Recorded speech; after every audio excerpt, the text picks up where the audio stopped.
Alors, bonjour. Alors, on va traiter le module de pétrographie sédimentaire pour la filière sciences de la Terre, l'univers, quatrième semestre. Alors, dans ce module, on a vu d'abord l'origine des matériaux, suivi de transport des matériaux, et puis après, la sédimentation. Et vous savez que au moment de la sédimentation, donc les particules s'organisent selon ce qu'on appelle des figures et structures sédimentaires.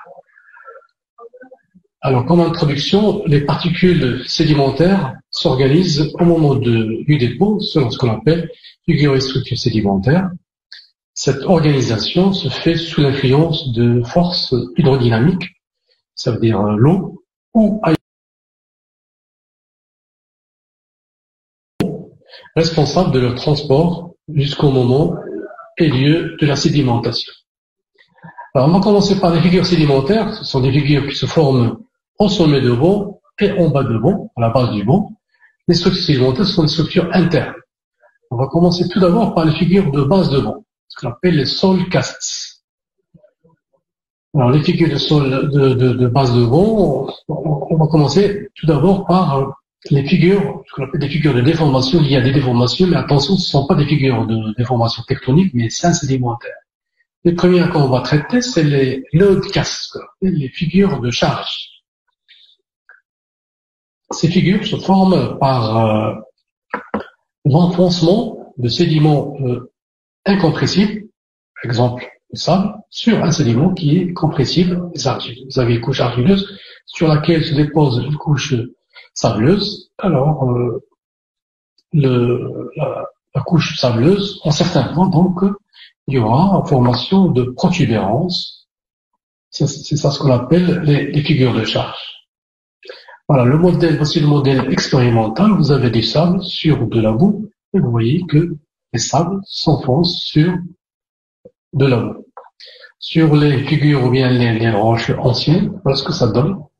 Vous avez des figures de charge de ce type-là. Et ça, c'est très important sur une série sédimentaire parce que ça montre la base et le sommet du banc, donc la polarité.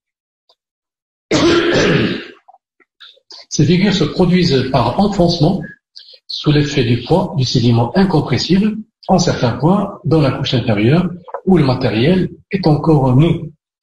La surface inférieure du banc gréseux se déforme en grosses protubérances, c'est ce qu'on a vu tout à l'heure. Après les figures de charge, les load casts, on va voir les figures d'érosion par des courants. On commence par ce qu'on appelle les scour casts, qu'on peut traduire en français par un moulage d'affouillement, moulage de creusement. Les premières, c'est les flood casts. Les flood casts, ce sont des figures dues à l'érosion par des courants turbulents chargés de sédiments en suspension. Vous avez ici, par exemple, une couche argileuse, alors, sur laquelle circule un courant, donc, qui va créer une turbulence au niveau d'un objet, par exemple, qui était posé là, et ça va creuser une forme conique. Alors, une forme conique avec une certaine pointe. Le sédiment sous-jacent qui va arriver par la suite, on va mouler ce creusement, d'accord, et va donner l'allure de flotte. Ce courant produit un creusement autour d'un objet posé sur le fond. Et ces figures se présentent comme des cônes allongés avec la pointe tournée du côté de l'arrivée du courant. La pointe, elle montre l'arrivée du courant.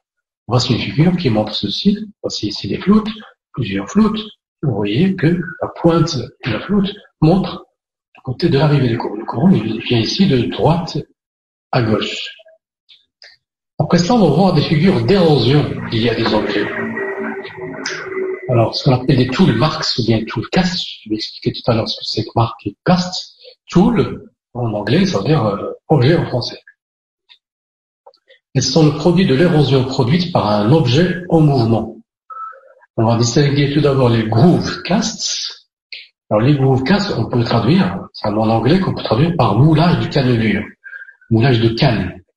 Ce sont des moulages de striations produites par des objets traînés sur le fond par des courants. Vous avez des courants qui traînent un objet, tel que par exemple un galet, un caillou, et ce galet va être traîné sur une grande distance et ça crée des cannelures. Voici une cannelure, voici une deuxième cannelure. Ça, c'est lié à un courant, donc, avec cette direction-là. Et le résultat, c'est des figures comme ceci, ce qu'on appelle des groove casts. On coupe, voilà ce que ça donne. L'objet qui est déplacé de droite à gauche, donc ça creuse et ça laisse une cannelure. Alors sur le terrain, donc ça donne des figures allongées, comme ceci, comme cela, qui sont très utiles pour reconstituer la direction du cours. Après les groove casts, on va voir les impact casts, les traces d'impact, les moulages d'impact. Alors l'impact, comme vous le savez, c'est une collision de deux ou plusieurs corps. Ce sont des figures dues à l'action d'un objet qui a été ensuite repris par le courant. Alors tout à l'heure, l'objet il a été traîné sur une grande distance. Là, c'est un objet qui va être traîné sur une distance qui est limitée. On va distinguer tout d'abord les boule casts, qu'on peut traduire par un moulage de robots. Ce sont des reliefs allongés dus.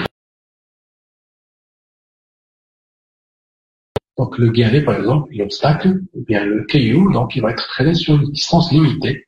Et ça creuse une figure qui est symétrique.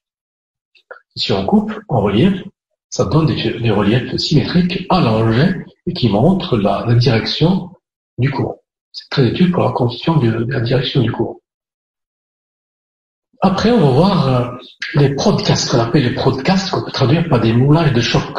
Prodcasts, moulages de choc. Ce sont des reliefs cunéiformes, c'est-à-dire en forme de coin, dus à un choc localisé cette fois-ci.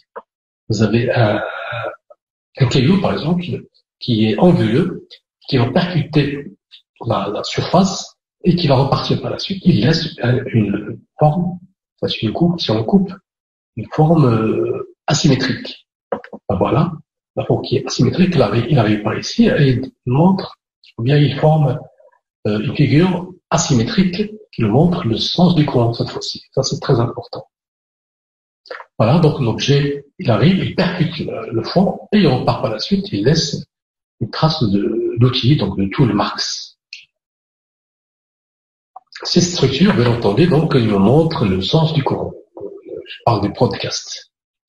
Alors, voici un exemple, par exemple, ici, donc, la trace d'un podcast, c'est là, donc ça montre que le courant vient de droite vers la gauche. Alors, une petite remarque concernant la notion de marque et de cast. Alors, marque en anglais, ça veut dire une empreinte en français, ou bien une marque même. L'empreinte originale du toit au toit des bancs. Lorsque vous marchez, par exemple, sur des archives, donc vous laissez votre empreinte. Alors, cette empreinte est peut-être fossilisée par un sédiment qui viendra par la suite, et va la mouler. Cette fois-ci, ça va être une contre-empreinte, une contre-empreinte. Ok. Après les figures de base de vent, on va passer maintenant aux figures de sommet de vent. Donc, comme on l'a dit tout à l'heure, il y a des figures de base de vent et des figures de sommet de vent. Et à l'intérieur, vous avez les structures sédimentaires. Alors, les figures de sommet de vent, les premières qu'on peut voir, c'est les figures d'érosion liées à des obstacles. Et des obstacles qui peuvent engendrer des figures de type crescent mark. Crescent mark, on peut traduire par croissant de courant. Alors, ça se forme de la façon suivante. Vous avez, par exemple, un obstacle, ça peut être une coquille, ça peut être un galet, donc, puis vous avez le courant qui arrive de gauche à droite, il va creuser derrière l'objet, en amont, et le dépôt se fait à l'aval, ça veut dire dans la partie abritée. L'avantage, c'est que ça nous donne le sens du courant. Alors, comment? Par la formation, là, c'est une vue en coupe, parce qu'une vue en relief, vous avez la formation d'un croissant de courant, avec les pointes qui nous montrent le sens du courant, bien entendu. Ce sont des figures qui se produisent à l'encontre d'un objet, ou bien d'un courant chargé en sédiment fin avec un obstacle, soit un caillou, coquille ou autre. On aura creusement en amont et accumulation en aval. Voilà, dans une autre figure, l'objet, l'obstacle, creusement en amont et dépôt de la partie abritée.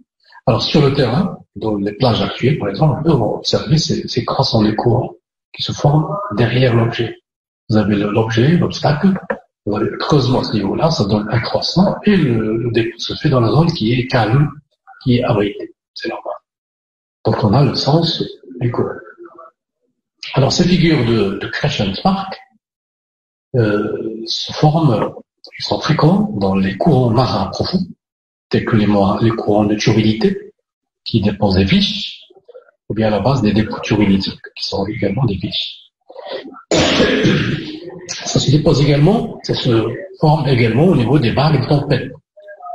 Ça engendre ce type de figures sédimentaires. Et puis vous avez les inondations fluviatiles, donc c'est fréquent également au niveau des inondations fluviatiles, au milieu continental bien entendu, et dans les courants de marée, dans les estuaires sableux vaseux. Donc on peut rencontrer ces crescent spark en abondance. Après les crescent marks, qui sont des figures de sommet de vent, donc on a ce qu'on appelle des reel marks, qui sont des rides, qu'on peut traduire par des rides. Alors, puisque maintenant on a parlé d'obstacles, on a parlé d'érosion, mais cette fois-ci ce sont des figures de dépôt. Les rides, ce sont des figures de dépôt. Ils se forment sur des fonds sableux, soit dans l'eau, soit dans l'air. Ça peut être dans les déserts, ça peut être dans les plages, ça peut être dans l'eau continentale. Alors, les premiers types de ripple marks, vous avez les current ripples, qu'on peut traduire par des rides de courant. Donc, ce sont des figures qui sont asymétriques. Alors, voici un schéma qui montre ces rides asymétriques. Donc, vous voyez la symétrie. Alors, la première couche, c'est une lamine de base qui est horizontale. Mais après, vous avez des lamines qui sont obliques, planes. C'est des forceps laminées. Ce sont des lamines de progradation. Donc, vous avez formation de premier set, deuxième set, troisième set, etc., etc., etc. Donc, le sens du courant, il est de droite à gauche. Et vous avez, bien entendu, la symétrie qui montre que vous avez une pente faible, une pente forte. Et le pente, du côté de la pente faible. Ces figures sont dissymétriques et la pente la plus douce est tournée vers l'amont du courant.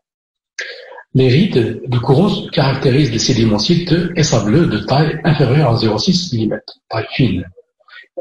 Voici quelques figures de rides. Voici des rides à crête rectiligne. Là, c'est des rides à crête sinueuse. Puis là, c'est des rides à crête elliptique. Alors, on coupe.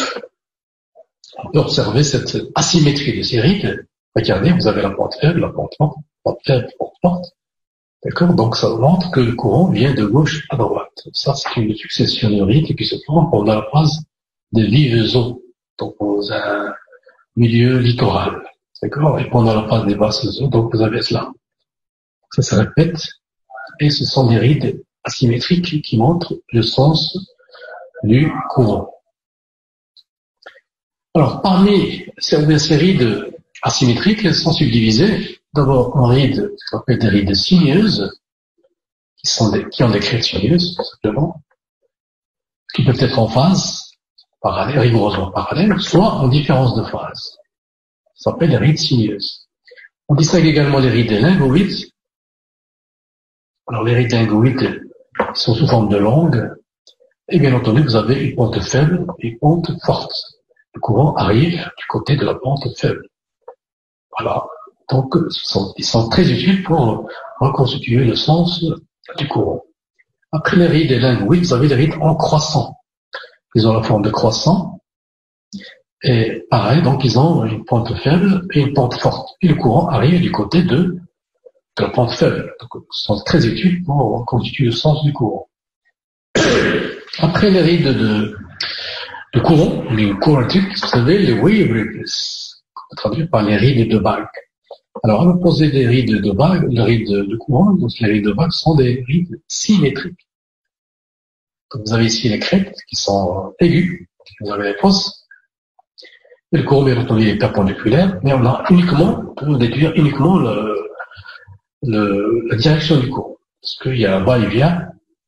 D'ailleurs, les rides se forment par un va-et-vient du courant, dans les deux sens. Voilà, donc les rides symétriques.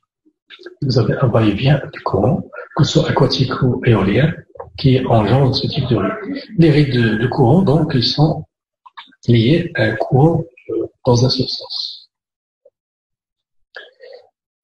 Les rides de vagues sont symétriques, car les filets d'eau décrivent des orbites circulaires aplaties à proximité du fond, provoquant un mouvement de va-et-vient sur le substratum. Ils sont très utiles pour déterminer le haut et le bas de la gauche. Ça, c'est très utile, parce que parfois, vous avez des séries inversées, c'est grâce aux rides que vous pouvez déterminer la polarité. Les crêtes aiguës marquent le sommet, tandis que les fosses séparant les crêtes présentent des indentations. Les laminations sont convexes vers le haut, et les crêtes sont en général rectilignes et parallèles les unes aux autres, ce qui concerne les rides de vagues, bien entendu. Après les rides symétriques, des rides de vagues, des rides d'interférence, les rides de courant, vous avez ce qu'on appelle les rides d'interférence. Et comme son nom l'indique, ce sont des rides liées à l'interférence de deux courants. Vous avez un courant qui vient de ce côté-là, et qui va engendrer des lignes de crête de rides perpendiculaires, d'accord, au courant, bien entendu, mais ils sont parallèles entre elles, d'accord. Et puis vous avez un autre courant qui va engendrer un train de rides, dont les crêtes sont là, ils sont parallèles, mais ils sont perpendiculaires au courant. En même temps, ils sont perpendiculaires aux rides du premier courant. Le résultat, c'est des rides d'interférence. Il existe donc deux directions de courant par rapport à la bordure littorale, où les vagues se réfléchissent, sont le résultat de deux courants perpendiculaires l'un par rapport à l'autre. Après les rides, symétriques, soit asymétriques, soit d'interférence, vous avez ce qu'on appelle les mégarides. Alors, les mégarides sont des rides de grande dimension, tout simplement, de grande taille. Et il existe une limite franche entre un courant plus faible qui donne le système de rides et de mégarides, ça s'appelle un courant de bas régime.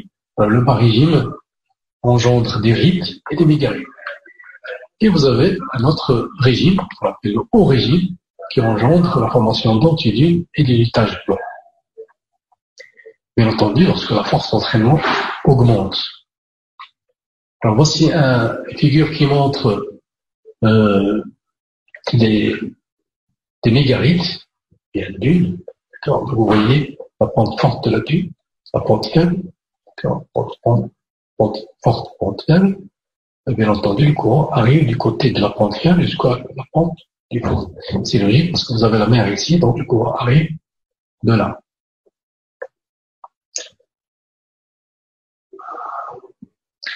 Là, c'est une figure qui montre les antidunes dont on a parlé tout à l'heure. Alors, les antidunes, ce serait le contraire des dunes. Vous avez une pente faible, une pente forte, mais le courant, il arrive du côté de la pente forte. Et ces antidunes, ils se forment lorsque le courant est très fort. On a le passage au haut régime. Entre les deux, vous avez formation de figures très spéciales, ce qu'on appelle les partitionnations. Les partitionnations, ce qu'on traduit par lignation de Davy, ce sont des figures qui se forment entre les deux stades. Entre les deux stades précédents, le courant enlève du matériel suivant la même direction. C'est ce qui va engendrer l'élimination de délit. Après la dégénèse, le délitage des grains se fait suivant la direction privilégiée du courant. Il correspond donc à une orientation préférentielle de l'allongement des grains parallèlement au courant et se met en place sur des sédiments à lamination plane.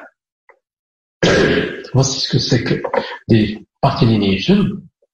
Vous avez le sédiment qui est allongé suivant une même direction, donc parce que le courant commence à être très fort. On est dans le régime de transition. On passe au régime très fort.